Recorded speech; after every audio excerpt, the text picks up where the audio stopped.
We're in. Hello, we are live. I think. Are we live? Are we moving? Yeah, we're live. Okay. I'm frozen for some reason, but we are live. Well, it is what it is. It is. Guys. Yeah, Roddy. Say that again. What's up, guys? Episode 2. Hopefully this is better than Attack of the Clones, Star Wars Episode 2, because that was garbage. But Episode 2 of the Kayfabe OrDie podcast with the 3 co-hosts, myself, Buzz. We got Roddy P. And in slow motion, you got Johnny. And we got Johnny. Kind of have to have Johnny, because Johnny. So. Because Johnny. We're here. We didn't have an episode last week because of Johnny. But I also edit wrestling outside of just presenting wrestling. He just does wrestling. That's all Johnny does is wrestling. And horror. Johnny does everything. Yeah. Johnny tries to do everything. He's trying to figure out what's wrong with his camera here right now. So this week we got a packed show this week. We hopefully have a packed show talk about. They have like 18 weeks of I don't know what I'm talking about. So you guys want to talk some Final Battle? Yeah, give me a minute. Yeah, you start talking Final Battle, and I'm going to check some things, because I have a funny feeling. Alright, so obviously Ring of Honor just had their end of the year, equivalent to WrestleMania Final Battle, and this has had a lot of implications going forward as far as the future of Ring of Honor. A lot of their stars are leaving. They've made a lot of time, so a very impactful show. First match that I want to talk about is the opener, which was Eli Isom versus Kenny King. I thought this was a decent way to start off the show. Both the guys are smaller, more athletic, can put on those kind of matches. Eli Isom is an exciting prospect. He's stocky, but he can do really good drop kicks, nice moves off the ropes and stuff like that. What do you guys think about it?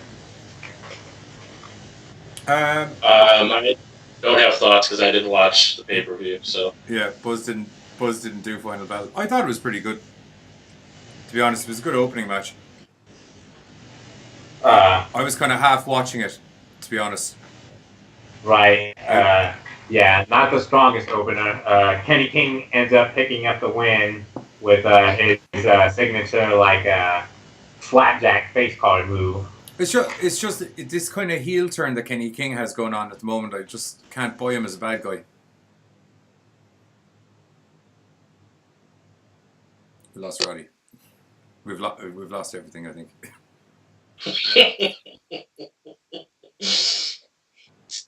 I think it's Google's fault. No, it's not Google. Yeah. Oh, God. Yeah, I think we lost everything. I think he'll come back. Yeah, he's back. He's back.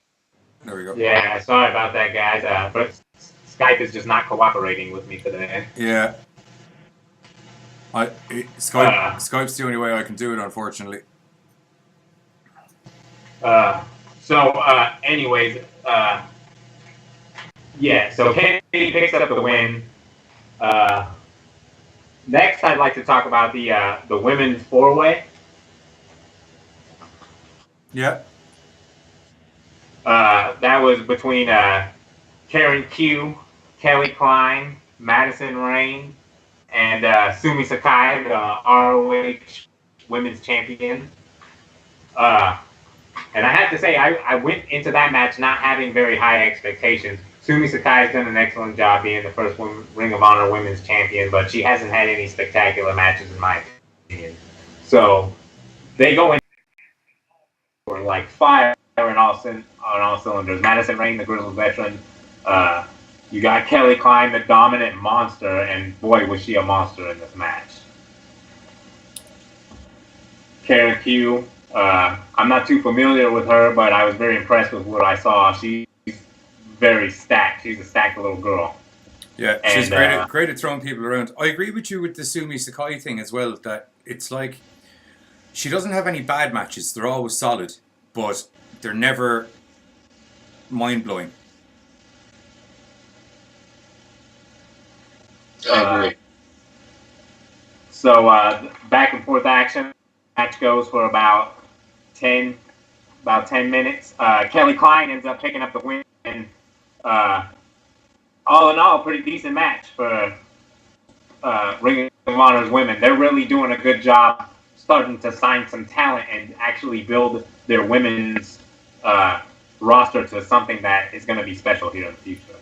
Yeah, totally agree. All right. So then let's talk about Zack Sabre Jr. and Jonathan Gresham.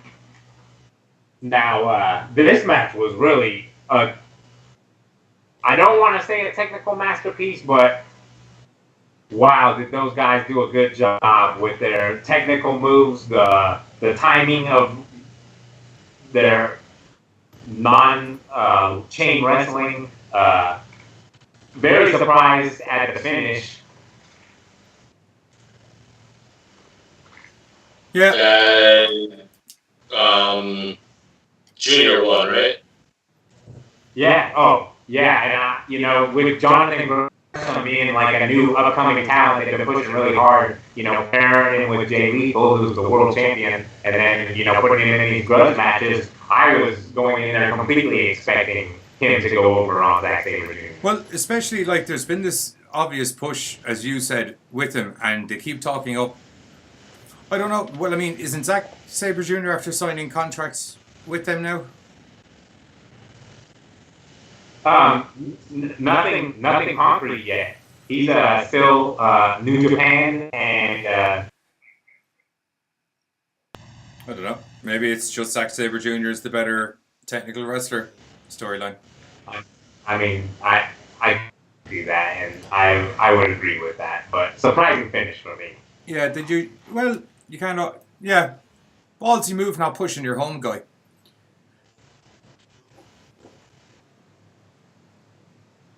Some or all of SEU. They have made some moves and made some signings. Spoiler alert a little bit. We got Brody King, just got signed.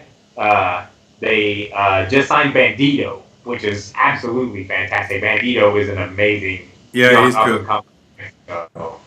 They lost Silas Young as well, who's going NXT. No, Silas Young resigned. Silas Young signed. Yes, he did. He signed a 3-year deal. With NXT? No, with Ring of Honor. He signed. I thought he signed with NXT. No, he was supposed to, but last minute he re-upped with Ring of Honor.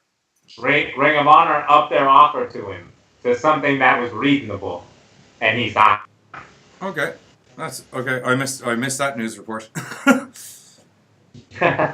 Last thing I heard, he was going to NXT. I don't have my papers. No, he was there. He was at WWE. He went to the NXT shows. He was at that episode of Raw. But, Ring of Honor really decided to put the investment in him, and they signed him to a deal. He's great. I'm a big He really is. He plays the role of the chiseled grizzly fighter to a T. And his moveset is absolutely devastating. He's great. All right, what's up next? So moving on from that. All right, so next week looks like Dalton Castle versus Matt Hagen. Okay.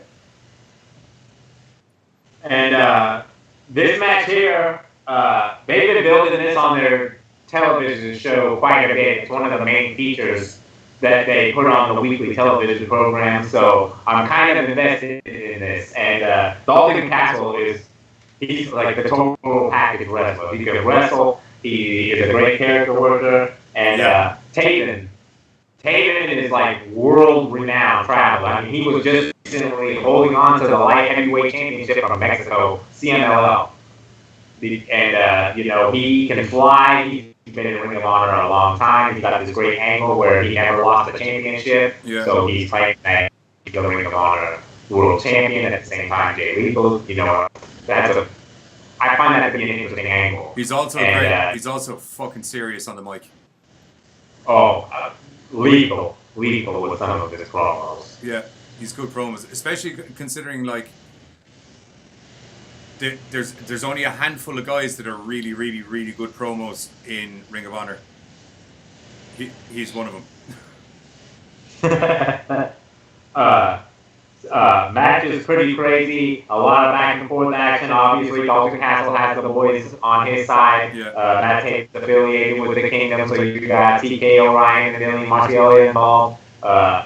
And the X. I did see a spot where one of Taven's guys threw one of the boys like into the ring to break up a count. Yeah. Oh, absolutely. And then that's one of the only things I saw. The boys are great. The boys are great cannon fodder. When Dalton does his little routine where like the guys are on the outside and he'll just start grabbing the boys and throwing them like their weapons onto the fantastic stuff. So anyway, brothers of ROH. Some shenanigans. Because you're gonna have to say it, Roddy. You're gonna have to say that again. Okay. So after some shenanigans, Taven ends up picking up the win, which I thought was the right decision because they're putting all this TV time and all this promo time into him being the champion that's not the champion, and I feel like that's going to build to something even bigger, so he needed that momentum. Him and Jay Lethal have a great match. It's good. I heard NXT, they were talking about NXT looking for Dalton Castle as well. Yeah, they are trying to pursue him heavily. I'd say they like his character angle. Oh, yeah. Yeah. His contract with Ring of Honor is up in like 2 or 3 months. I don't have an exact date on that one.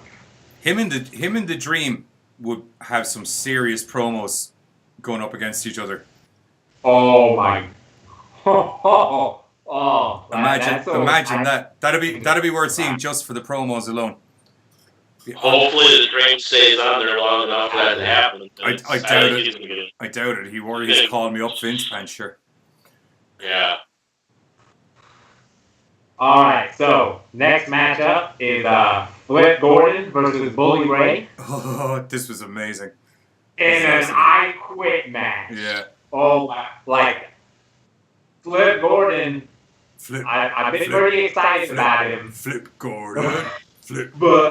But after this match, I'm such a mark for him now, dude. Like, he showed me what he's got, and I see why Ring of Honor invested in this 2-year deal that he just signed, because he's a future star. Oh, he's great. Do you know what I did notice? You know his girlfriend during the show, and I'm not trying to sound bad towards his girlfriend, but was it just me, or did it look like she gave zero fucks about what was going on whatsoever? She didn't even look that upset when her boyfriend was getting mangled in front of her, to be blatantly honest.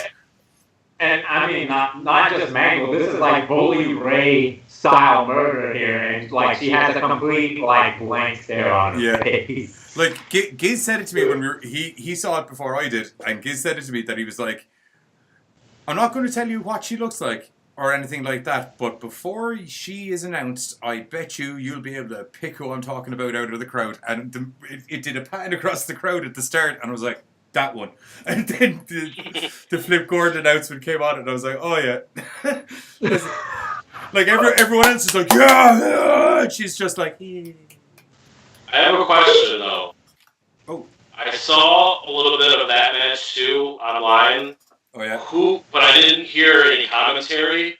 Who was the old guy that Bully Ray was like going after, and then ended up hitting Bully Ray in the back with a kendo stick? He's one of the owners. That's one of the owners who said, like, in storyline, kind of Bully Ray, whenever he's not doing his promos, he calls him out all the time, saying that he has no backbone and that he's allowing Ring of Honor to become infested with all these tiny wrestlers. You're a ballless little bitch. Yeah, so that actually plays out into some interesting stuff later on. Yeah, typical angry Bully Ray promo, you can imagine. So that match was brutal. I really enjoyed it. I don't want to give away too much about it because you guys should really just go out and see it for yourself. Everybody bleeds. Everyone. Everyone. But oh man, dude, it's funny that you mention EC Dub because it gets full blown EC Dub at one stage. No, I know what happened. That's why I mentioned it. Oh yeah, dude. Leave it lots there. of crazy cameos. We'll just leave it at that. I mean, it's a highly exciting match. Slip ends up getting the win. So that was obviously the right decision. That storyline progressed till it's. I'm gonna waste my cherry pass. Man, I won't lie to you. When the surprise guest showed up as a surprise, I nearly shit myself. I was like, no fucking way. Absolutely, like out of nowhere. Out of nowhere. It was unbelievable. It was fucking great. I was just, fuck yes! More view. Absolutely.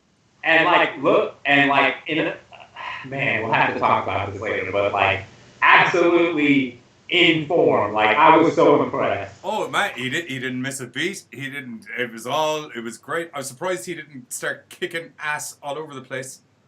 To be honest, I'm actually surprised he handed over said item to Flip. Indeed. Maybe doesn't know what we're talking about. Is probably like, just fucking say it already. Go watch it. Go to the thing and pay for it and watch it. Yeah. There. That's right, dude. It's worth the money, I swear. There. Or go on Google, because it's big enough news that it'll fucking take 5 seconds for you to find it. Fuck Google. Next, let's talk about what might be my favorite match of the evening. Hangman Page versus Jeff Cobb. Hangman Cobbs. Good old Hangman Cobbs. It might as well be a Hangman Cobb. Oh my god, this was so good. I had high expectations for this match. Jeff Cobb, I'm just now starting to get familiar with. I've seen him a little bit in PWG. I'm seeing some of his stuff in Lucha Underground when he was Mantanza.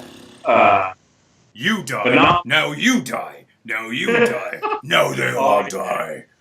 They had him as just a straight monster. New work is coming along quite well. Oh man! So when you put him up against someone who's another young up and comer like Adam Hangman Page, I mean, like JR would say, this was a slobber knocker. And not only was it a slobber knocker, these are two very big dudes who move like big dudes, but then when they decide to move like they're lightweights. There was so much tomflippery going on in the ring at one stage. I said, "What?" Cobb did a semi-running standing moonsault. Then Hangman Page responded with the buckshot lariat, which is essentially a forward flipping, ridiculously strong clothesline from hell. I saw that. There's the 360 headbutt off the top rope. Cobb's grabbed him by the leg. There was a lot of people getting flipped around the fucking place as well, because as much as they fly through the air, they're very big fans of picking things up and relocating them with force to other places. Power slams galore. Suplex City.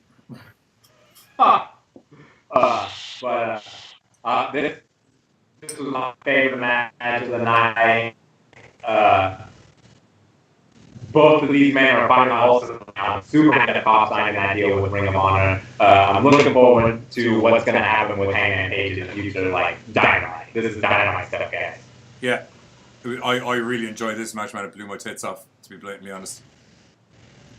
All right. So then after that, we got what will probably be going down as my second favorite match of the night, which would be Marty Scurll versus Christopher Dane. This Marty Scurll's what was great about this was heavyweight title shot. What was really good about the Marty Scurll thing was if I can find the fucking picture, there we go. Where Cobbs and Page was all action, and it was just the normal wrestling storyline of I'm stronger than you are. No, I think you'll find that I'm stronger than you are, and then everyone goes in and proves who's stronger than the other one. This was storyline magic from start to finish. Christopher Daniels versus Scurll. Absolutely, and this stuff all started. I think it was at. What a terrible time! Middle of a sentence. Come back, Roddy.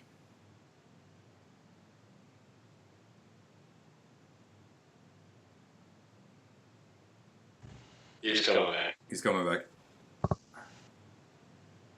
Yeah, sorry guys, but it's all good. As I was saying, this stuff all started at Global Wars, I believe, when there was like a fatal four-way for a shot at the Ring of Honor World Title, which Marty Scurll won fair and square. Yes, he did. And from there, you know, there's been an overarching storyline for this whole year about how this is the end of Christopher Daniels' career and contract within Ring of Honor, and without having some gold or something to keep him in, he's going to be gone from Ring of Honor. So then, you know, Marty continues like whooping down these tag matches and stuff, being very confident that he's going to take him down, and you know, this becomes the fight of Christopher Daniels' life, and it really shines through. It shines through the promos. It shines through on the construction of the match. Marty is, if you're not seeing Marty Scurll as a world champion contender, you need to open your eyes, because he's the whole package. He might be small. He can talk. He can wrestle like fuck. He's hard as fuck when he needs to be. He's bloody hilarious when he needs to be. And he's one awesome bad guy. He's the villain. He's the villain. What more do you need? Absolutely. So this match is back and forth, desperation. Christopher Daniels trying everything that he possibly can to take out Marty Scurll. Marty, of course, being the devious villain that he is, busting out all of his little tricks of the trade, ends up getting him in the chicken wing, taps out Christopher Daniels. Yep. And then Daniels is about to do... This is a great segue into the next match, actually. Daniels is kind of doing his last goodbyes to the crowd and everybody, and he's getting the awesome, you know, thank you, Daniels chance. And then Bully Ray comes down and beats the shit out of him and fucks him out of the ring. My time for my match now! My time! Get down here, Flip Gordon, so I can murder you in front of your semi-interested girlfriend. Alright, and surprise, surprise, that's still not the end of that with Christopher Daniels, which I think is amazing storytelling on the part of Ring of Honor. Yeah, it's like he's retired, but not yet. Gotta give him one last. All right, so after that amazing match, we get to Cody Jay Lethal versus Cody Rhodes for the Ring of Honor World Heavyweight Championship. You guys talk, I'll be back. Okie dokie. But now this match, I didn't go into this having expectations, because I already knew the situation with Cody, and I already knew the situation with the Bucks, so I had a feeling I knew the outcomes with this, so I was just really looking for a good wrestling match. Yeah. And I pretty much got that. I mean, this wasn't nothing special. I wasn't invested because I didn't feel like there were any stakes. Yeah, I'd agree with you. You kind of always knew it was going to be Jay Lethal. Right. I do love Jay Lethal as a wrestler. I think he is amazing, and he's the right person to be the Ring of Honor World Champion right now. Yeah. Until Marty takes that belt from him, which he will. Yeah. I love the confidence. I love the confidence. No, they're going to be. They're going to remarket. They're going to remarket Marty and his buddies as the new Bullet Club, basically. Absolutely. In there. So I think that can be successful with Marty. Yeah. Totally agree with you. All right, so that's pretty much all I have to say about that match. Like I said, it wasn't my favorite match. It wasn't the worst match on the show. Yeah. But now let's get to the main event here, because this was absolute bonkers. Oh man, this was a bloodbath. Ladder War 7, Briscoes, SCU, and the Young Bucks. This was an absolute bloodbath. Like, within 10 minutes of the match starting, 50% of the people in the match were pissing blood from their face.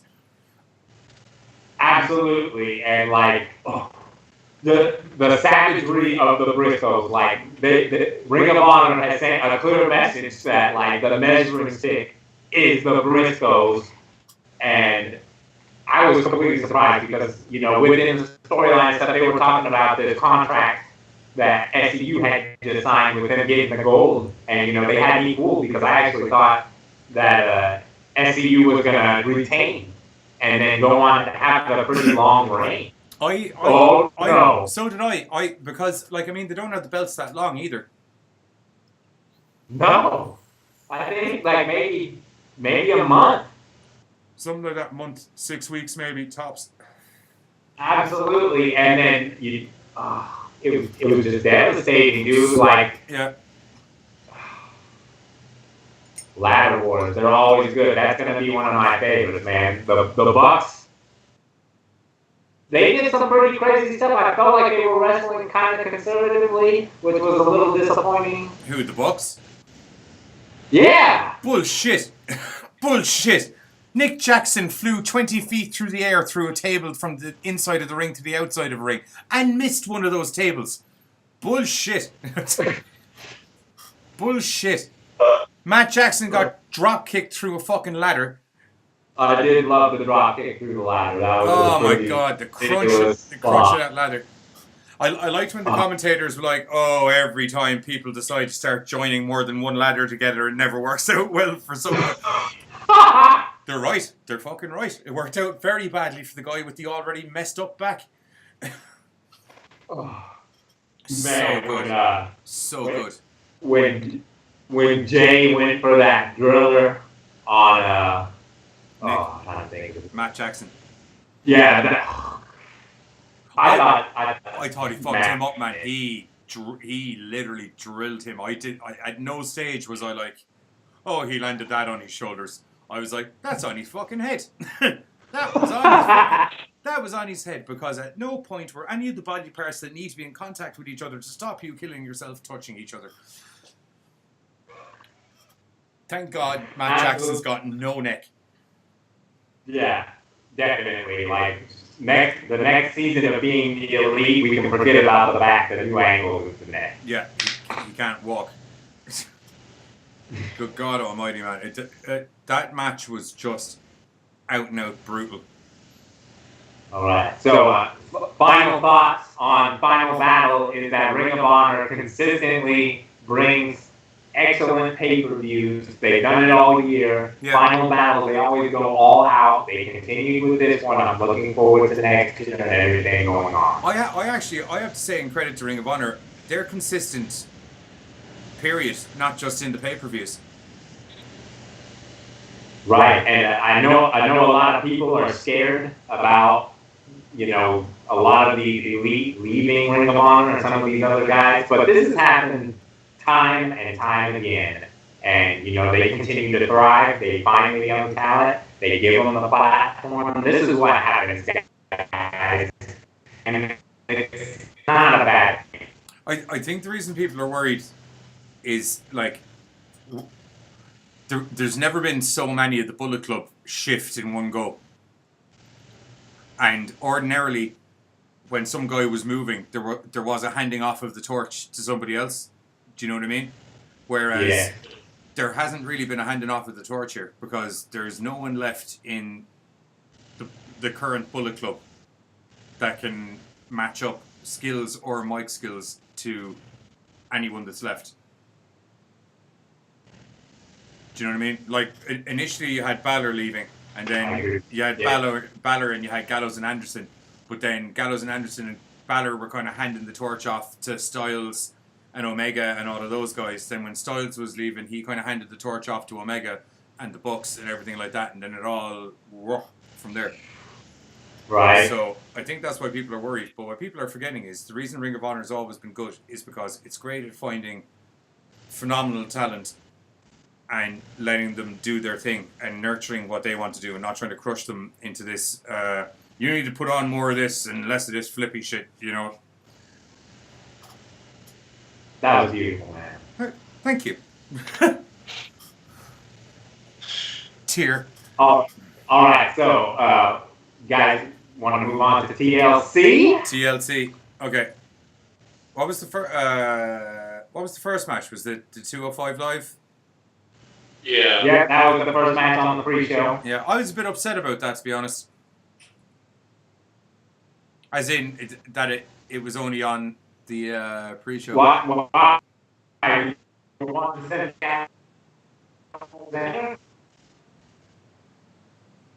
Not a word of that did I hear, Roddy. I think he said, yes, he agrees with you. Oh, okay. Unlike the last pay-per-view, Buzz actually watched this, so he'll be able to join in the conversations. Yeah. But I won't be able to join in until the main show started because I didn't watch the pre-show. You're killing me. You're Sorry. killing me. I had my children over around the weekend. Yeah, I know. I'm not joking. This was fucking great, and it was it was as good as you can expect any Buddy Murphy Cedric Alexander match to be. There was loads of flippy shit. There was loads of kicks where people's faces should have been broken, but they're probably not because for some reason 205 Live guys have heads of steel. I really like Buddy Murphy, though. I love Buddy Murphy. He's great. Oh, he's awesome. He's awesome. There was a load of cheeky Nando's kicks. There was a load of... It was everything. It was great. It was awesome. Like the way that he flings his body over the ropes when he does his moonsaults and then lands on his feet, dude, it's so graceful. It's ridiculous. And then you have him matched up with Cedric Alexander as well, who's able to do pretty much the exact same thing. They're great. As I said, I was a little upset that this was actually on the pre-show because I really enjoyed it the last couple of times. There were a great little break-up between all the heavyweight stuff in the middle of the... They just had too many cards on the main... Too many matches on the main card. Yeah, well, they had two cards worth of matches, man, if you think about it. A normal pay-per-view is about 6 to 7 matches. They had this... They should have left the Natalia Ruby Riot thing to Raw. That could have been an amazing Raw main event. I love tables matches. I love watching chicks go through tables. Liv Morgan took a crazy ball. Oh man, it was unreal. Dead. She's dead. Dead. She's done. She's done. That's why I have. That's why I have no interest. To be blatantly honest, that Jim the Anvil table thing just. For just coming out of concussion protocol, like let's just go take this crazy bump through a table and bust our head on the floor. I'd imagine so. I would say Alexa Bliss must be like, how come I have to be a general manager? What's going on here? Wasn't that girl concussed as fuck? Yeah. Wasn't that girl being concussed as fuck there a week ago? Oh, it was good. Anyway, after Buddy Murphy and the boys, or Buddy Murphy and Cedric Alexander, we had Elias and Bobby Lashley with his little homie Leo Rush in a guitar match. My man, Bobby Lashley. They never, which I'm also pissed off about because they never rewrote the awesome theme tune.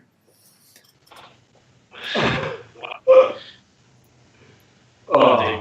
Tables, ladders, chairs. And guitars.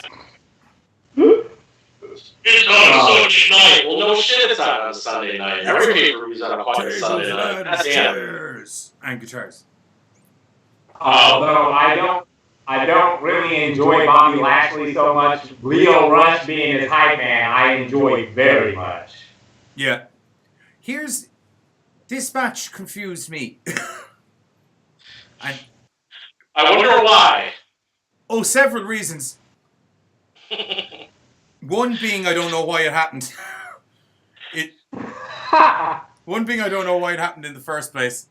I liked Michael Cole on Raw on the Go Home show where he was like, "Oh, this has only ever happened once before," and I was like, "Do you remember why? Because it was fucking shit." Honky fucking Tonk Man. That was the last man that had a guitar match. Wow. Not Jeff Jarrett? I think it was Honky Tonk Man, dude. I genuinely do. Or was it Jeff Jarrett? You see, Jeff Jarrett used to smash guitars over people the whole time, so I kind of lost track. That's right. No, I'm full sure it was Honky Tonk Man, dude. Alright, I believe you. But, oh man, it was terrible. But, so, the stupid thing about this match was a lot of people going into it thought that the winner wasn't going to be the person who pulled down the guitar, and it was just going to be a pin. Sorry, hang on a moment. The audience are not stupid in this occasion. That's because those are the fucking rules of the match. The rules of the match, when they even announced it on Raw, Michael Cole, with the fucking microphone, said on Raw that what happens is the first person to get the guitar is allowed to use the guitar. And after that, smashy, smashy, winny, winny. You know what I mean? That kind of thing. At no stage was it ever said, you pull the guitar down and you win. Refer to Elias's tweet. Elias was tweeting Bobby Lashley because Bobby Lashley doesn't know the fucking rules of a guitar match. I'm going to get that guitar and I'm going to pin you 1, 2, 3. Then Elias is like, that's not how guitar matches work. Dude. But it turns out they fucking are. Why did Bobby Lashley do his finishing move to a ladder on top of Elias? That didn't make any sense. Why does Bobby Lashley do a lot of things? I can do a good Bobby Lashley impersonation. You want to see it? Yeah. Are you gonna bend over? Don't do it. Oh no. Don't you do. Roddy, you have to think these things through before you agree to things, or you'll be had. I saw that moon coming a mile away. God damn it. Anyway, look, this match happened. That's all I can say. It's true. The match that did belong on the pre-show. Yeah. You see, I don't have a problem with Elias, but the thing is, he's just a good wrestler, but a great promo. And Leo Rush is great with Bobby Lashley, so this was more enjoyable when they're all talking to each other than when they're beating the shit out of each other, opposed to what we normally give out about. Yeah. Where it's like, too much of this, not enough of this. After that, we went into the main show. Back to the main card, because we know, because of Survivor Series, the pre-show don't matter. Yeah. So, main card time. I genuinely think this is the only reason that Lashley and Elias were on the pre-show, by the way, is because Alexander or Xavier Woods was going to have a fucking meltdown. If you put me on this motherfucking show that obviously does not matter a fuck, as you proved last month, I'm not fucking doing it. Period. Done. And that's crazy. That Xavier is notorious for his backstage politicking. Yeah, but they always make out that the pre-show. I know we got so into Bobby Lashley, I never even changed the fucking picture. Madness. Don't even need to. Don't even need to. I don't even need to. Ooh. Don't even need to. So this was a 6-man tag. Or sorry, 6-man tag or triple threat. I suppose that'd be a better way to describe it. A triple threat tag team match. That was the first match, though. Was it? It was the Mixed Match Challenge finals. Oh, yeah. Oh, Jesus Christ. I completely Well, see, it's okay. It was just that match was so laughable Johnny. I don't understand why the hell that was Sorry, on the fucking pre. oh my god, I completely forgot about that. Here's my issue. here's my issue with this match. When the man that is 40 odd years old is the one that's the best wrestler in the goddamn ring, you got a problem. You got a problem. Here comes Don't go. No, it's not Here Comes the Money. What are you on about? It's goddamn K Quick. No, not K Quick. What's his fucking name? R-Truth. Goddamn R-Truth. Good at everyone. Look at What's up? Look at his stupid face. Whatever city I'm in, what's up? What's up? What's up? What's up? Look, this match was okay. I will say, that fucking finisher Carmella did looked sore as hell. Alicia tapped out before she even got it on her. She tapped out so fast. It looks, I won't lie to you, it looks like it's not pleasurable to have on, no matter how good looking Carmella is. It looks like it's just not cool to have on you. It's like that finisher, what's his face? It's like Matt Riddle's finisher. People do not want that on them longer for any length of time than they have to have it on them. Is it like a triangle choke? No, it's like a triangle fishbone. Oh. He's got your head locked up, and then he has your two legs, and his two knees are in your back, and you just fucking... Oh, it's fucking horrible. It's going to be number 30. Yeah, they're both going to be number 30, and they're both the all expenses paid trip that R-Truth, because poor Carmella was unaware. This cracked me right the fuck up. I love this. So there was an all expenses paid trip for whoever won to go wherever they wanted. Carmella was unaware that you needed to have your trip put in with management before the show happened, but R-Truth had all handled it, and it's got them a week's all expenses paid trip to WWE headquarters in Connecticut. Stanford, Connecticut. The home of fun. And me rolling. That I loved that. I thought that was great. You know that he's going to show up in the women's Rumble at number 30, right? Yeah, 100%. I mean, 100%. We're talking about a former NWA world champion here. I would He's imagine. gonna win. I would imagine what will happen is he's supposed to come out number 30 in the Rumble. Somebody else, as we've been proven last year, is going to show up and beat him up and take his spot. And then him and Carmella are going to have an argument because they both deserve the number 30 spot in the Royal Rumble, and they're probably both going to try and run down for number 30, and a bit of commotion is going to happen, and then they're both going to get fucked out of the ring. Ooh, I like that. Now I want to speculate who number 30 will really be. Well, how else can you have them come in and function? It's true. I like it. Do you know Makes what I mean? sense. Do you know what I mean? It'd be a good way for Kevin Owens to come back, or or well, no, if they're bringing Owens back as a face, that probably wouldn't be the way to do it. But heel Sami Zayn could come back and beat the shit out of R-Truth. That'd be great.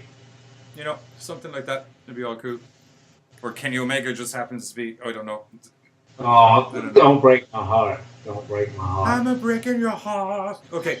So, okay. We talked about this match longer than I ever thought we would. Yeah, the funny has always a good conversation point. Do you know what I mean? Okay, next match then was the triple threat tag, which I have to find here because all the photos, they never go in order. Triple threat tag. This was good. I'm sick of watching these 6 dudes wrestle each other. I watch these matches and I see how great they are. But the fact that I've seen so many of them, like, it just tarnishes the chemistry and the greatness that they have. And now this combination of 7 dudes has literally been the tag division for months now. Whole year, pretty much. Yeah. I actually think that's why it was Woods and Kingston that were wrestling, because they were just like, we can't roll out Big E again. The only different team really throughout the whole year was the Bludgeon Brothers. Yeah. And they were just doing squash matches and then injury. Yep. So look, it was as good as any one because these 7 dudes put on ridiculously good tag matches. Period. That's it. So having all 7 of them in the ring together equals fun. I do want to know, because I am wearing my boy Cesaro's shirt though, how many people's jaws have just been busted up from Cesaro's jumping elbow when like he's down on the ground and they're running towards the ropes and he's just like, oh, okay. I'd say a good few. It's not his elbows, his forearm or his like bicep. Oh yeah, dude. It's just a jumping European uppercut. It just looks vicious. Okay. Any more to be said on that match? Do you think? No. Let's go. Okay, you were avid with that. Okay, what was next? Balor, wasn't it? No, it was Natalia Ruby. Jesus fucking Christ, that was loud. Oh. Me? Yeah, you. Yeah, that one section came in super loud there for some reason. It was a mega blaster. Yeah. I was very excited about it. I'm sorry. Yeah. Don't be so stop being excited now. Didn't watch the match either, so. Back to being somber. You didn't watch this match?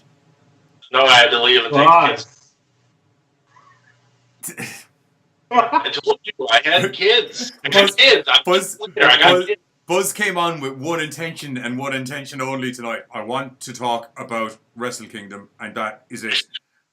Exactly. I don't give a shit what else you're talking about. When Wrestle Kingdom comes up, I'll jump in. Yeah.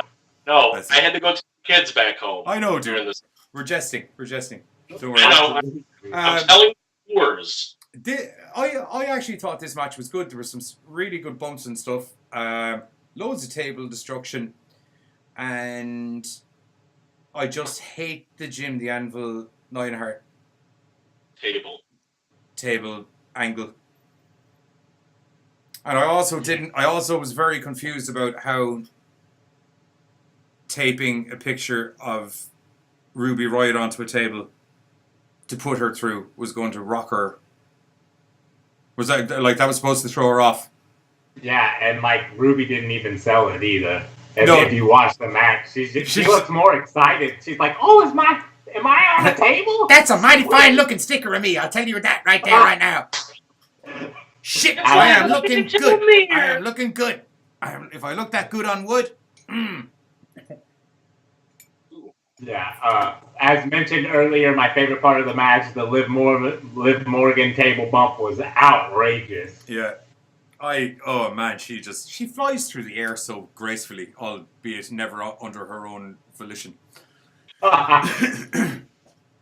Yeah, this is pretty enjoyable. I'm also kind of with it to a certain degree as well, because I've been watching these two fucking wrestle for the last 3 weeks, 4 weeks, 5 weeks. They might as well have just kept that on Raw. They could have just kept that. Any Raw match is kind of any Raw women's match is kind of boring now, because it's been the same combination of women in the same matches the whole time, or the obligatory 6-woman tag.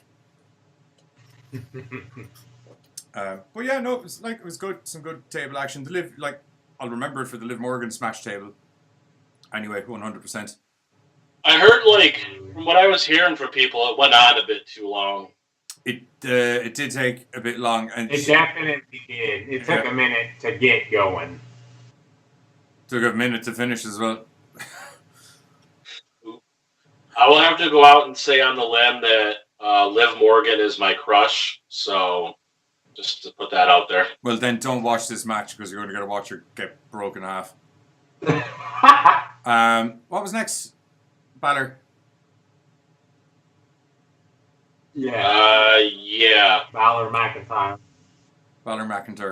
This was good. Can't go wrong. Anytime you have these two guys in the ring. I'm also happy because the Irish guy won. So I'm like, I am more dick. I mean, it was a good match, but I feel like it was the wrong decision. Like, why are we just gonna start booking Drew to lose all the time? All of a sudden, they're gonna hurt him. Fuck you. That's why. maybe Vince came back and they reminded them that he was like, do you know the way that he has a title shot? I know he technically doesn't because it got cashed in, but like that title shot also got interrupted by people. It wasn't a fair match. So he still hasn't actually had the title shot.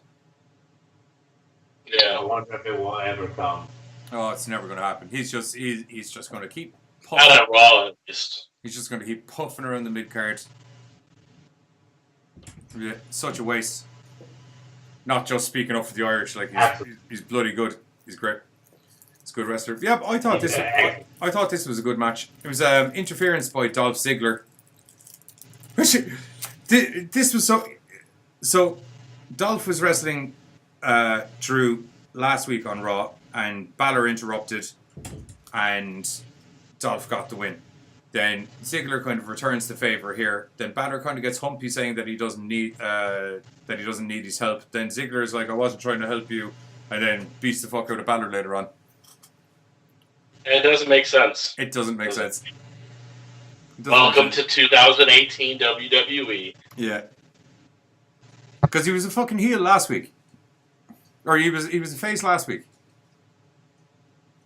Would you really think he's a face? He just kind of wrestled. I don't know. But it looked like he was going face last week. Yeah, I could see him being kind of a tweener in between, but yeah, but I don't know. Has it? Oh my god, hasn't that been what he's been for ages now? Yeah, pretty much. I don't know. I don't know. It's just the way WWE's been booking shit this year. It just none of it makes sense. No, none of it ever makes sense though. That's the problem. I don't believe this reset that they're talking about either. Well, it's gonna take a bit. It's bullshit talking. Bullshit. You and I. We'll talk about that when we talk about Raw. Okay, fine. Okay, what's up? What's up next?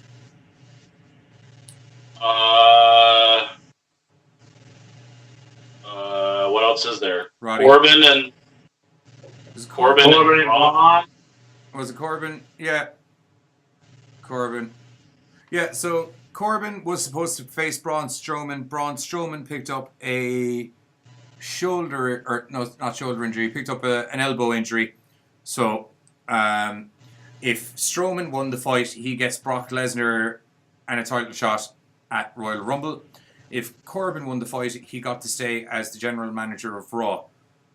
So Corbs thought that he had it all sewn up in the bag because Braun couldn't compete. Then Braun shows up to the ring. Don't forget you have Heath Slater as the referee. Yeah, I was going to get to that. Braun shows up to the ring, then explains, which he was right, and I'm surprised Corbin didn't think about it, but explains that, this is technically a no DQ match being a TLC match, which means that I can invite literally anybody down to beat the shit out of you that I want. And then Balor comes down, and Apollo Crews comes down, and Gable. The glorious Gable comes down, and that's it. Oh yeah, and Heath Slater's the ref, as we said. And then they all beat the shit out of Corbin, and then Corbin's trying to get Heath Slater to throw them out of the ring, then Heath Slater takes off his referee top, and they all beat the shit out of Corbin. And then he puts his top back on and counts 1, 2, 3, as Braun stands in him like this. You forgot one thing. Corbin got knocked out of the ring and tried to leave, and then Kurt Angle came out. Oh, I forgot about Angle. You suck. Yeah. He gave him an hit him in the elbow like 3 times with a steel chair. Yeah. And hard chair. He was like he must hate Corbin's elbows because that's all he was going for. But it's because Corbin goes like this instead of going like this. He goes Yeah. like this. So if you keep putting your elbow out, it's going to get hit. Yeah. Do you know what I mean? And so the death of the shitty Raw regime happened on TLC with Corbin losing. Yeah, thank God. Yes, it's been so horrible. So instead of 6 segments of Corbin on Raw, we may get 1, if that. 6 what? 6 segments of.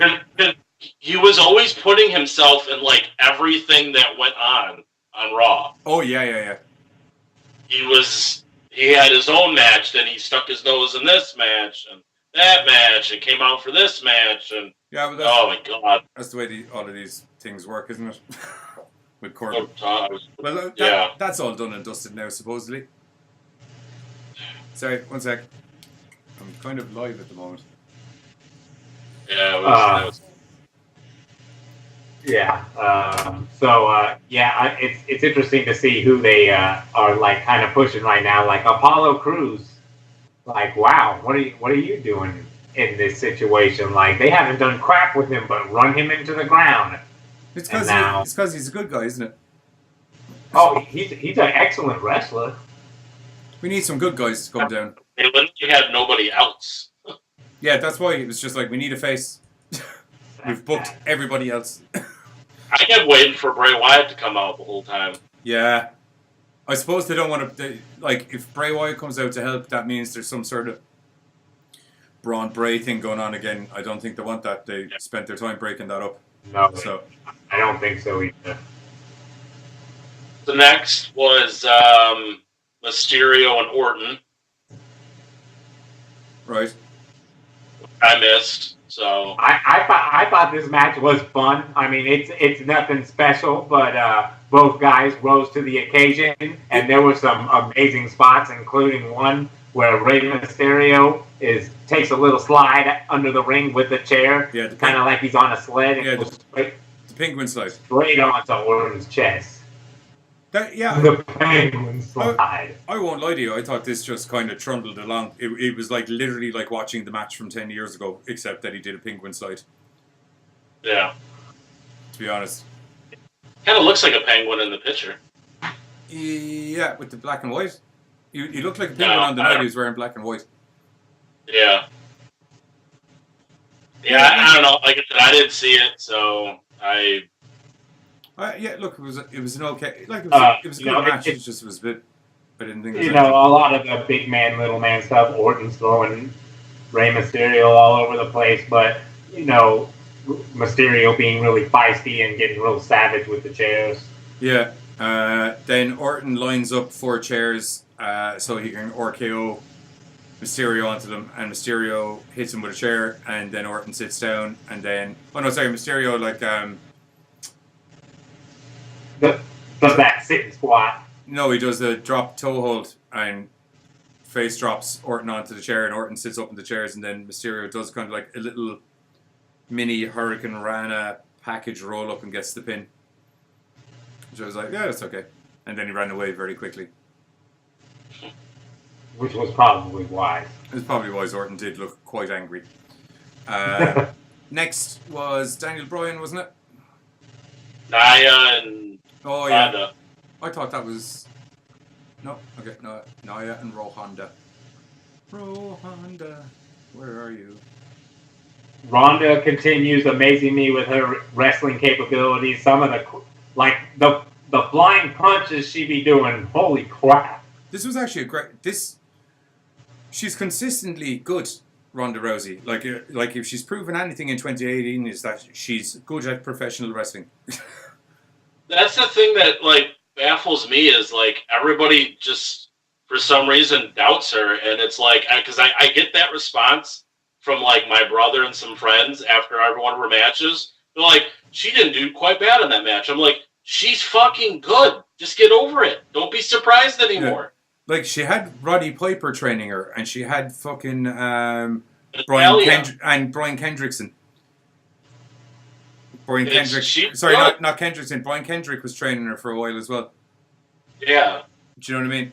And they're not making her do loads of crazy wrestler stuff. They're letting her go out and be a mixed martial artist. And you're letting her go out and do what she's been doing for literally years. And the thing is, she's taken on so many different types of opponents, too.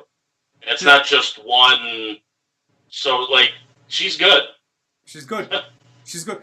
Look, there's, out of all of the Natalya matches, I can think of 3 really good ones. 4 really good ones where she had a good match, and it was obviously largely due to the fact that the other person that she was wrestling was savage and was able to do everything really good. There was the Alexa Bliss match at WrestleMania, her and Sasha Banks for the title, and then the 2 Rousey matches. Yeah, she's good. Yeah, Nia Jax matches usually aren't mind blowing. When you have mind blowing matches with Nia Jax, you know where it's coming from. She injures most girls, so.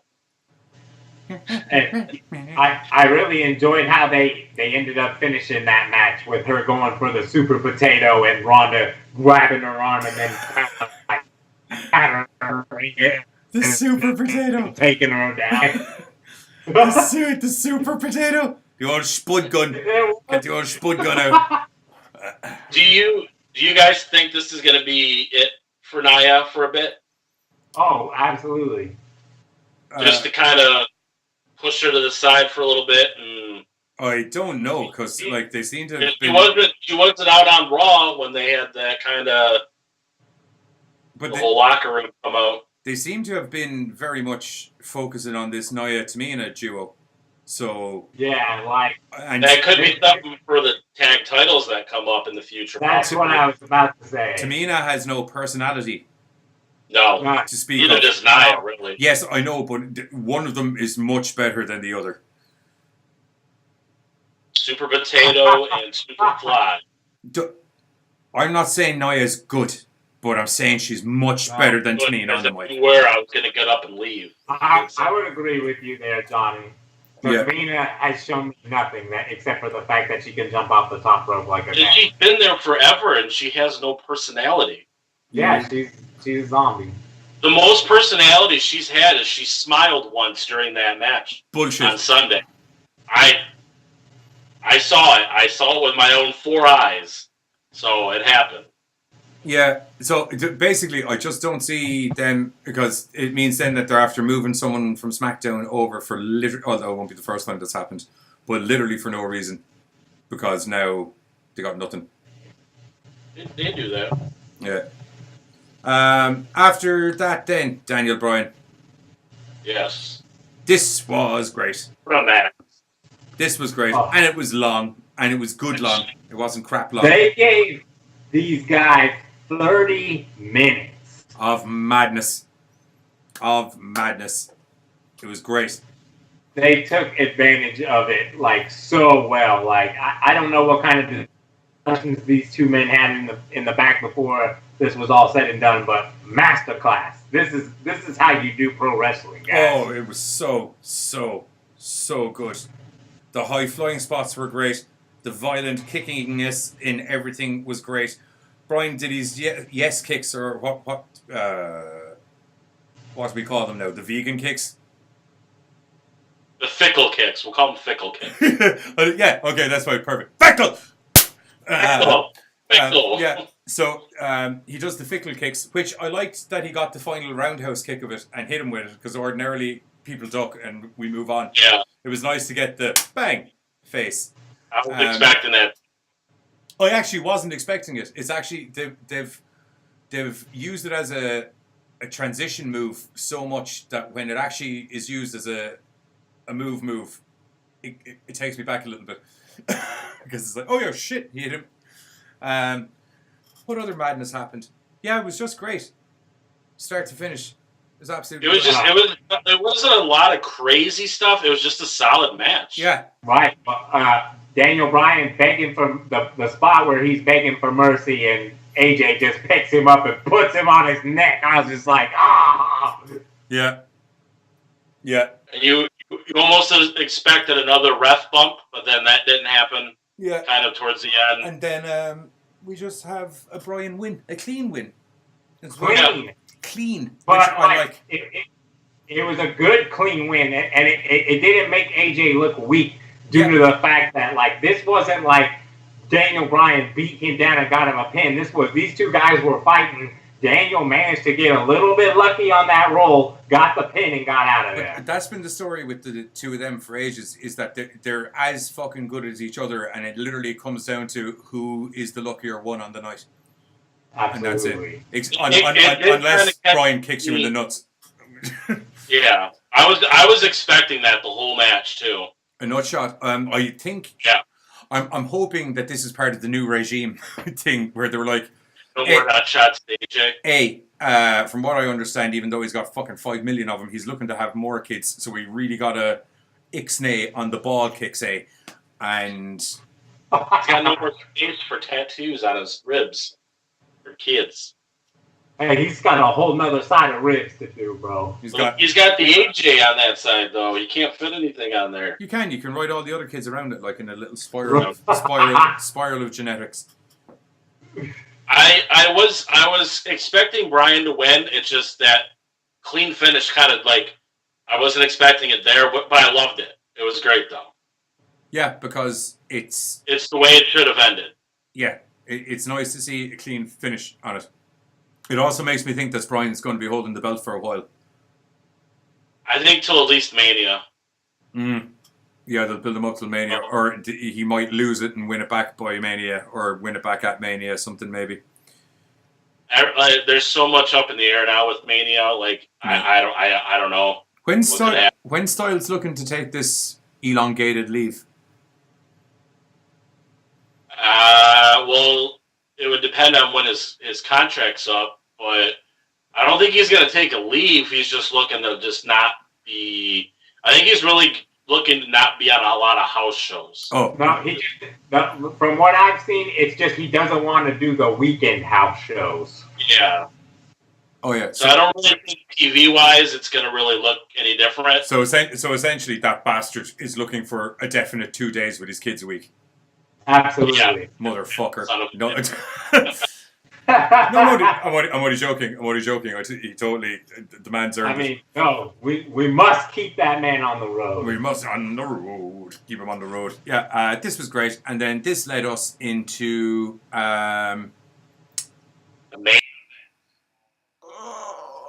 Oh. So good. So good. So we had Asuka versus Flair versus Lynch. Or should we say the Empress versus the Queen versus the man. I was so worried going into this match that Asuka was going to get lost in the shuffle here. But that, surprisingly and much to my joy, did not happen. No. Nothing in this match happened. Oh, no, actually, no, that's a lie. Loads of things in this match happened that I was expecting to. There was... Charlotte did a swanton through a table. It was fucking great. Asuka went to town with the kendo sticks. That was fucking great. Becky Lynch basically ran riot on everyone for a while. That was bloody great. She did that leg drop off the top rope. Or off the ladder. Where the table didn't break and then it broke. Yeah. I saw that table. I saw that table not break for a second, and I was like, "Yeah." I thought she might have broke Charlotte. Yeah, I was like, "Oh, that's not how that's supposed to go." Ow. Spear. That didn't break. Nothing broke. That was supposed to. Yeah. It was like that horrible. It was like that horrible 4 weeks last year where tables would no sell for Ambrose the whole time. Yeah. The camera guy that was right there on the scene when that spear went off, dude. The look on Asuka's face said it all. She's just like, and then she just slides down. I was like, this is beautiful. Yeah. I think that was on Pornhub shortly after. Yeah. I've got. Are you on about the photo? They're just laying like right on top of Charlotte or on Asuka. Yeah. I have to say I did not hate that. I could reach out. I could reach out and touch him. Yeah, that was all good. And then previously to the match, Becky Lynch had basically wandered around backstage looking for Nia and then punched her right in the face. Oh, I'm so glad that they did that. Yeah. If only she broke her face. Oh. That would have been great. There should have been some crimson. There should have been some crimson. The big cusp of this match, outside of all the craziness, was Ronda, just before the match happened, which was a bit of a bummer because everyone knew what was going to happen then, but I suppose you need it, where she explained that Karma's a bitch and she's the baddest bitch on the planet, which for a second I was like, I don't get what you're trying to say there. And then I did. I'm assuming she's trying to say that she's Karma. So that's what I ascertained out of it. So then she pops on down to the ring just as Lynch and Flair are very conveniently climbing up a ladder and having an old elbow punchy fest on top of each other. And then they go, wee! And they go splash to the outside of the ring. And then, unfortunately, there was a ladder left standing up in the ring. And Asuka walked up it and pop. Win. Wow. I was like, yes. My girlfriend will actually testify. I actually screamed out loud with joy when it happened. I was like, "There's no fucking way!" I was like, "I knew it was going to happen, but I didn't think it was going to happen, but I knew." It was so good. I hope they let her have it for a while. I hope they let her have it for a while. Don't do a Sasha Banks on it where she loses it on a fucking Tuesday night. It's just a. They fucked her up so bad after Mania.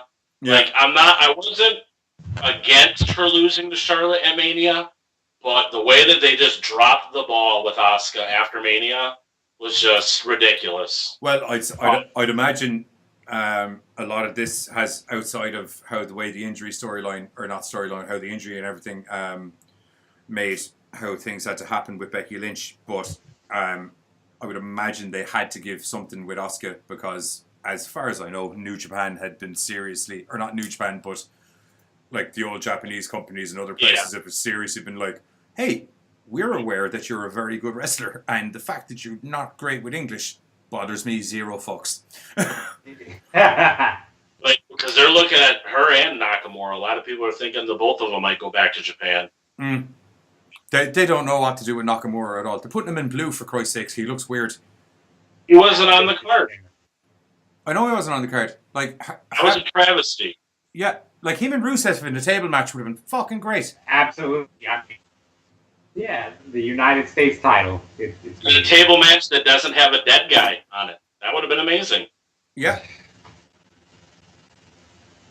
So overall, what do you give it? Pay-per-view. I would give it. I'd give it a 4 out of 5. I'm gonna give it. Yeah, I can give it that. I'm kind of disappointed. Some matches.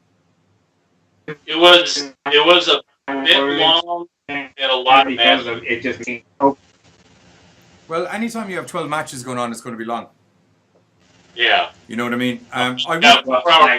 Usually, but like when I'm going to invest that much time in a show, it needs to be bigger than this. I'll put it to you this way: none of the matches were bad. No. It was like consistently good matches. It's just that there was 5 of them that seriously stood out beyond. TLC is normally a throwaway pay-per-view because it's the last of the year and they're getting ready for the Rumble Mania. Well, no. Ordinarily, it's a throwaway pay-per-view, but due to the serious fuck-ups with Raw and everything, I would imagine that they were like, this needs to be good. Oh, right, that's what I'm saying. Throwaway pay-per-view, but it was amazing. The match was so boring, we forgot there was Rollins and Ambrose for the Intercontinental Championship. When I say boring, it was a good match. It was as good. It's just that the crowd weren't into it, and it just seemed like it just off of AJ and Brian, and they were just waiting for but Becky, Charlotte, and Asuka. Yeah. It was a bad spot in the card for it. But it wasn't a great match, as in If I'd seen this match on Raw, I would have been happy. It was a Raw quality match, not pay-per-view. Not have stipulation. It had no stipulation. Ladder would have been fine.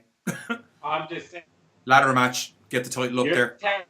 You're telling that they had this amazing cruiserweight title match on the freaking pre-show, and then they're gonna give me Ambrose and Rollins in a Raw match on their pay-per-view. It's just a travesty. Okay, it just shows that they have no idea. Whoa. Before you go fucking talking crazy, name me a fucking time in any company where the Intercontinental Championship match is on the pre-show and the fucking cruiserweight match is on the card.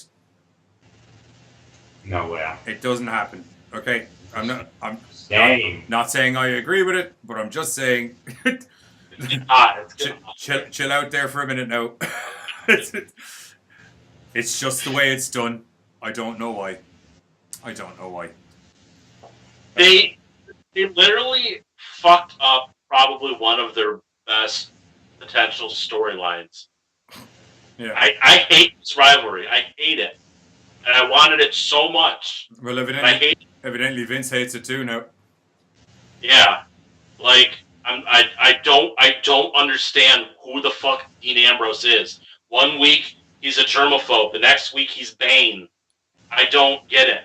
I don't understand what they're doing with him. He's Bane. I don't get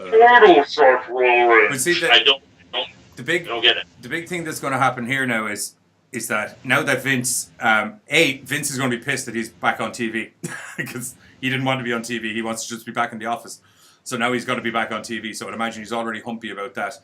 And the biggest letdown of the whole show is Ambrose and Rollins. And now what worries me is when Vince gets sick of playing with toys, it can go very badly very quick. Oh, yeah.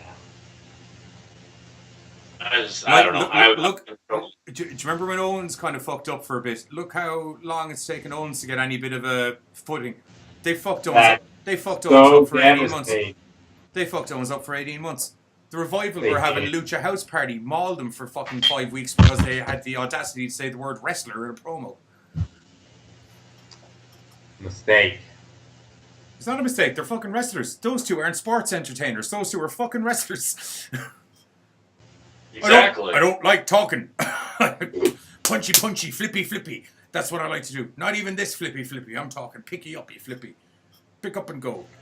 Done. That's it. So, that was it. I'd give it a 4 out of 5. And I'd probably...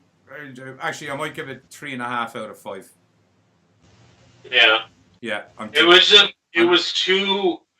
They loaded up too much at the end. Like, all the big matches were all at the end. Yeah. And they didn't, displace the card good enough to where... I'm deducting half a point for the Ambrose Rollins match, and I'm not giving it a full 5 because it's not TakeOver.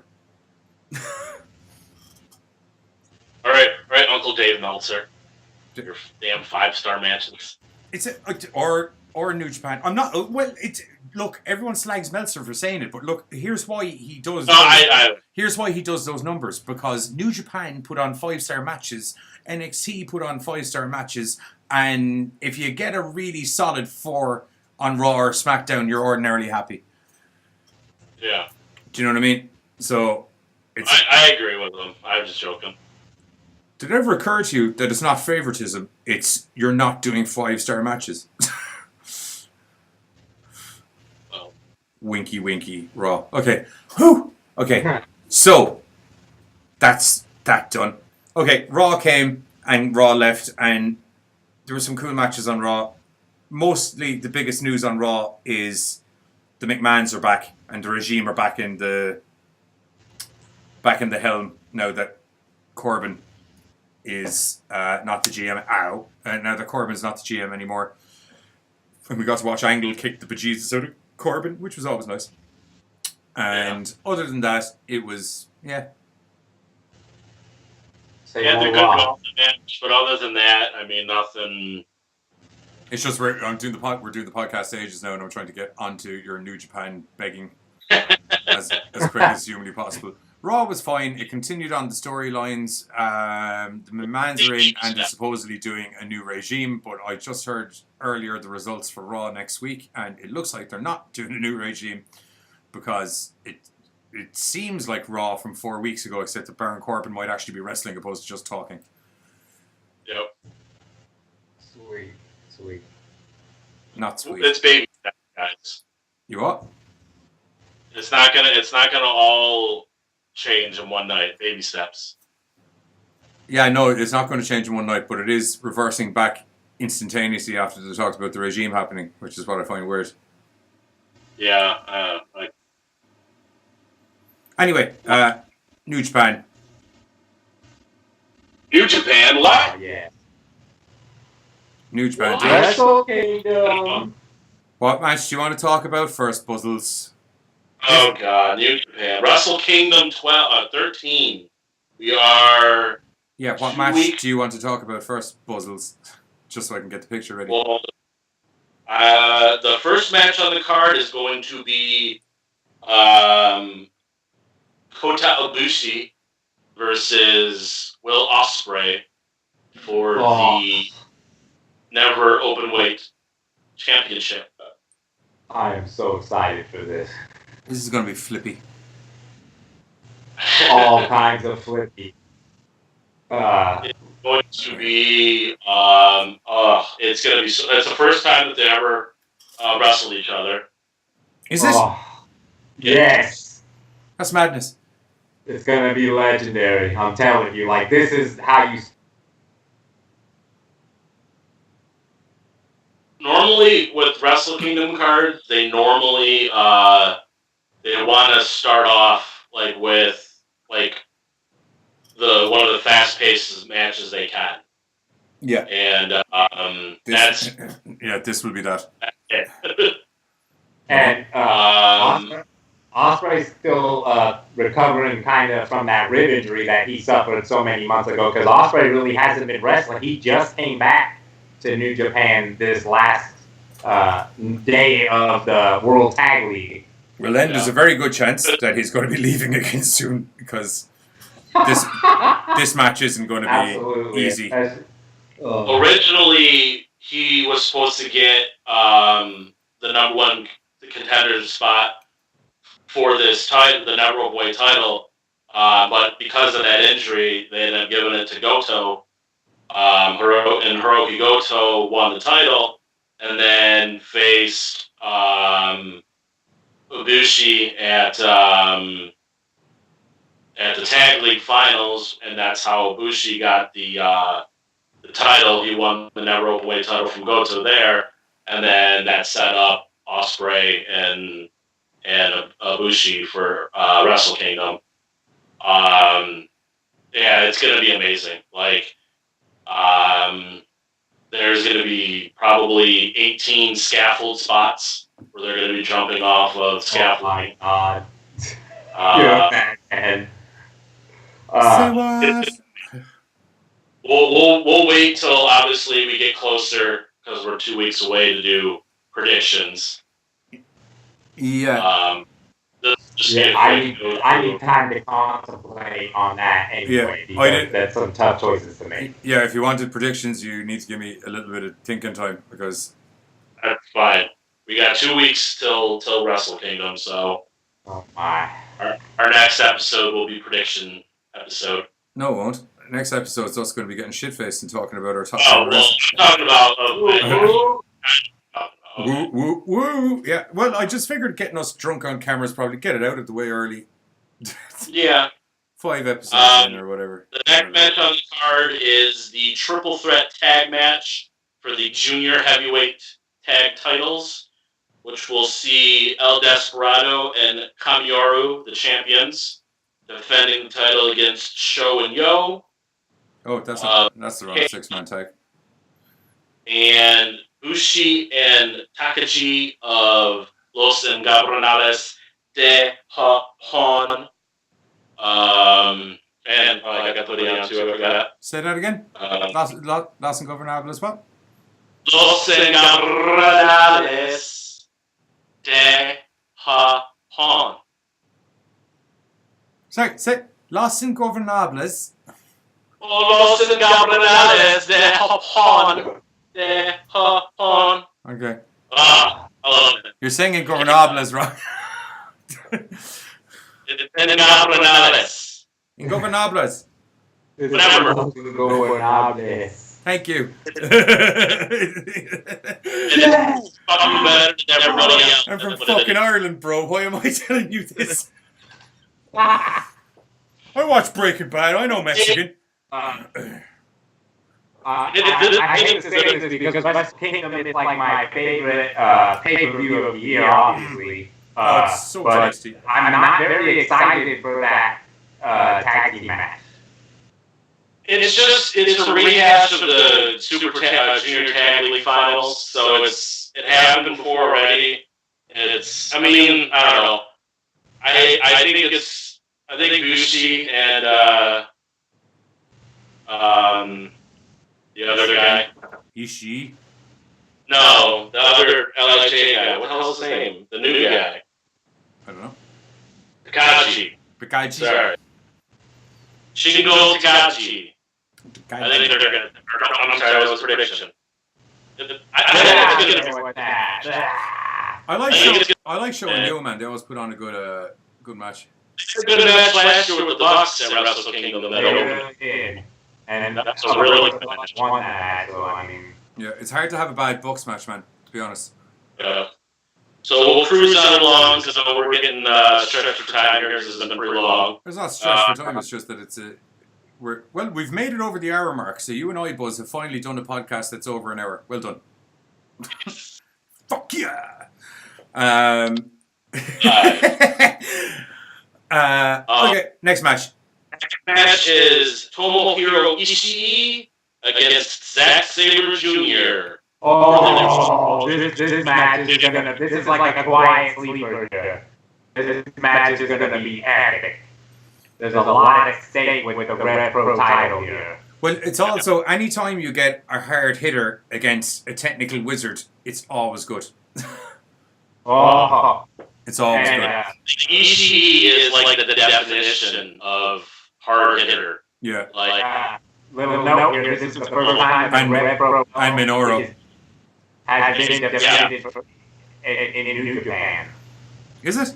Nice. Yeah. And you notice the Ring of Honor title is not being defended at Wrestle Kingdom this year.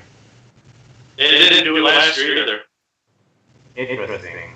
It was supposed to be, because it was supposed to be Cody against Kochi, but Cody dropped title to Castle before Wrestle Kingdom, so this will be 2 years in a row now where that title won't be defended. Which one? The Ring of Honor one? Ring of Honor heavyweight title. Yeah. They used it a lot in the past because they were still trying to build the relationship out west New Japan was, or with the States. Yeah. Before Kenny and Jericho really got more eyes on the sport. So they were using the Ring of Honor title to try to do that. They don't need to anymore, really. I think the Westerners are watching. We are watching. Yeah, 100%. Very much so. Yeah, this is going to be, like I said, it's going to be a hard-hitting match. I think it's going to be, like you said, I think it's going to be the sleeper match. Next match on the card is the other triple threat tag title match. Nice. I'm looking forward to this. Oh, I am too. Tamagoa champions defending against the World Tag League 2018 winners, Evil and Sonata, and Nick and Matt Jackson getting their contractual rematch that they did not get. So that is why we have all three teams that we have. The farewell match most likely for the Young Bucks. Yeah, one would imagine. Before the show starts showing up in a certain university. You got a lot of different stuff going on here. You got the whole Bucks with the Gorillas Destiny thing, that whole. You got OG Bullet Club versus the Elite, I suppose would be the best way of breaking it up. And then you got Evil and Sonata, who I think was one of the best tag teams probably of 2018. Yeah, they were cool. Great tag team. I just seen that there seems to be a theme is triple threat tag team matches, because we just discussed the TLC with the Bar, and then we have 2 triple threat tag matches for the titles and Wrestle Kingdom. So it's a good way of kind of keeping it lively and trying to give everyone a bit of face time as well. Yeah, I think this is going to be a good one. So next match on the card is for the United States Championship, when Cody defends the U.S. title against the man he took it from, Juice Robinson. I'm pretty excited for this match. They touched a little bit on the whole Dusty being like Juice being one of Dusty's kids in NXT. And Cody kind of coming out and be like, "Hey, I'm his actual kid, so why aren't you talking about me when it comes to Dusty, not Juice?" But I believe this is going to be an asshole. That's why. Yeah, this will be another swan song for another Elite member. But the thing is, though, you got New Year's Dash the day after, so there's no guarantee that he would drop it on that night. He could always drop it on New Year's Dash the day after. Same thing. Because the Young Bucks are also, I believe, on the first date of the New Year's Dash. Yeah, I don't think the card has been set yet, to my knowledge, but I would probably think, because it's the day after, that most of the guys would be there since they're already there. Oh, so you think it's going to be New Year's Dashes for everyone?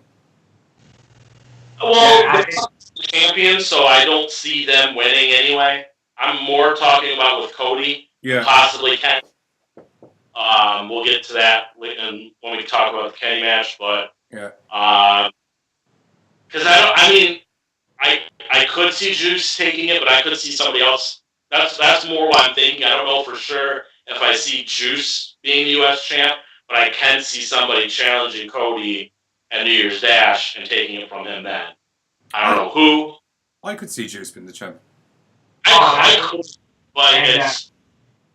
If you've seen the Ring of Honor TV tapings, they got Juice there. So, I mean, if they're going to do this American expansion and continue, they're going to need an American guy. And they're going to need a guy that's one of their homegrown guys. Juice is the man to go with. I'd agree with that.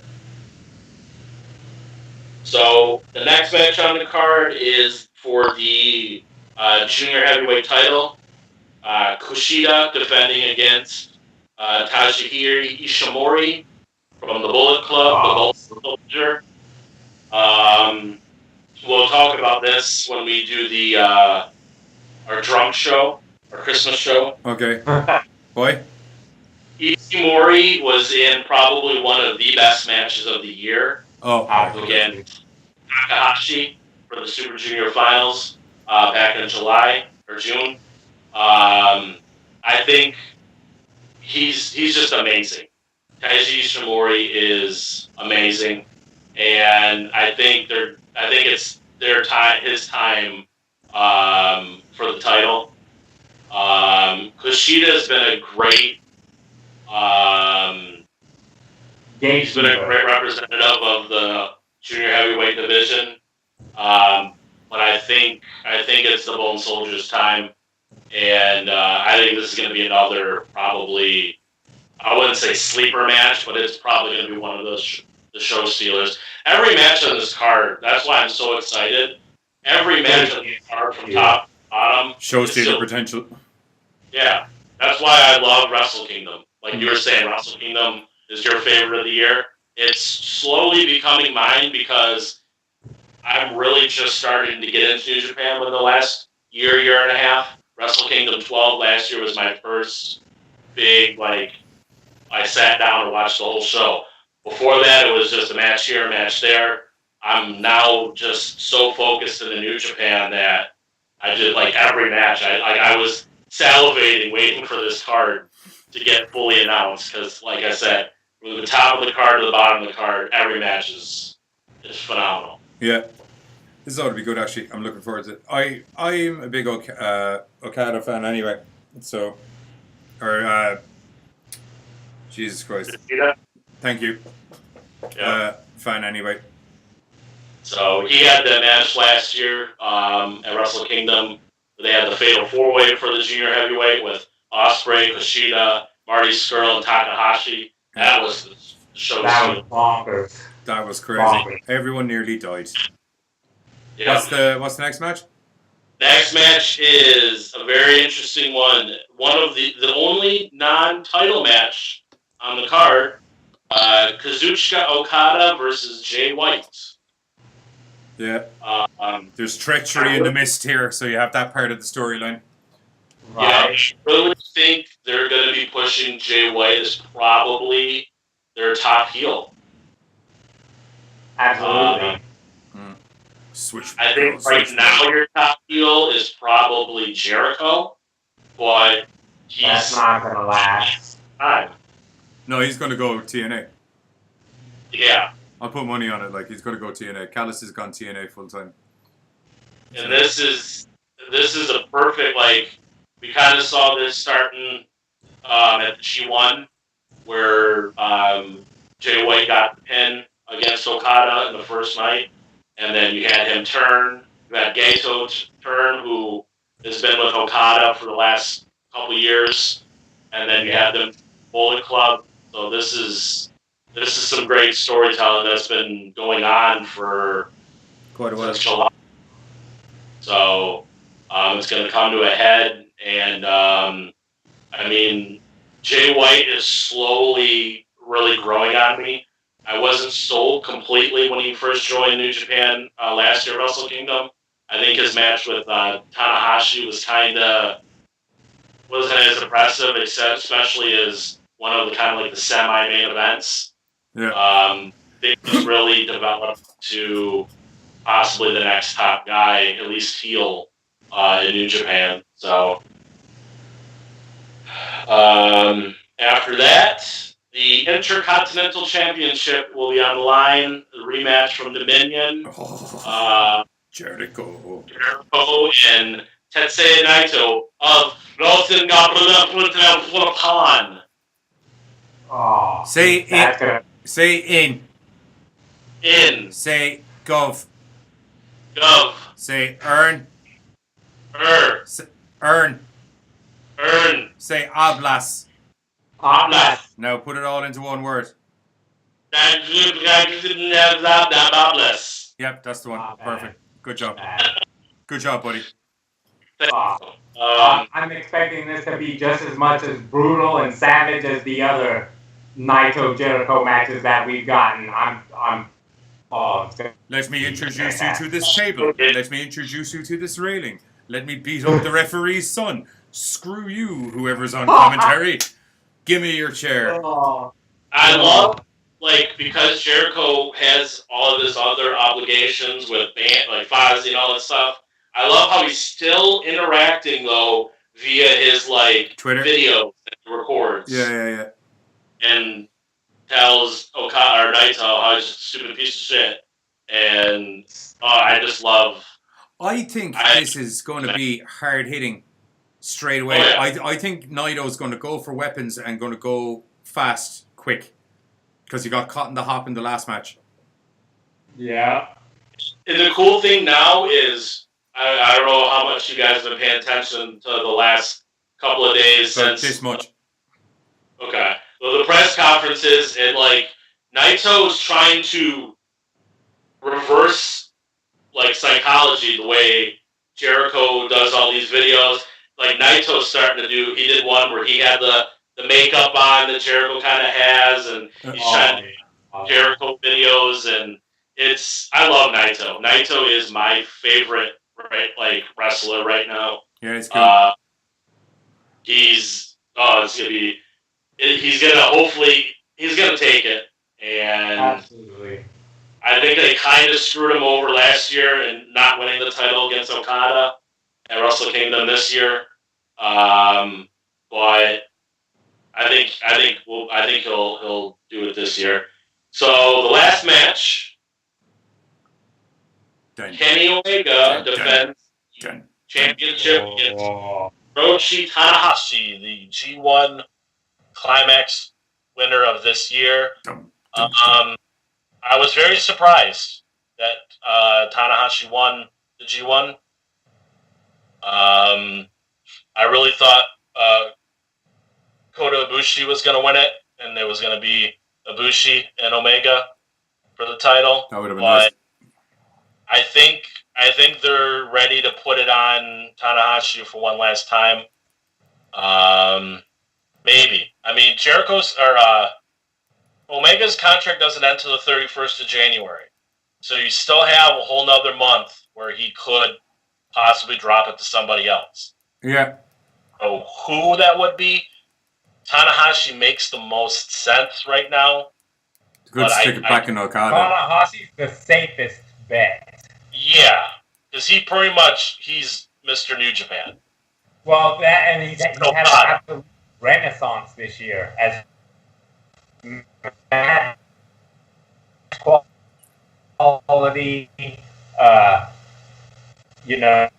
Performance this year has just been stellar.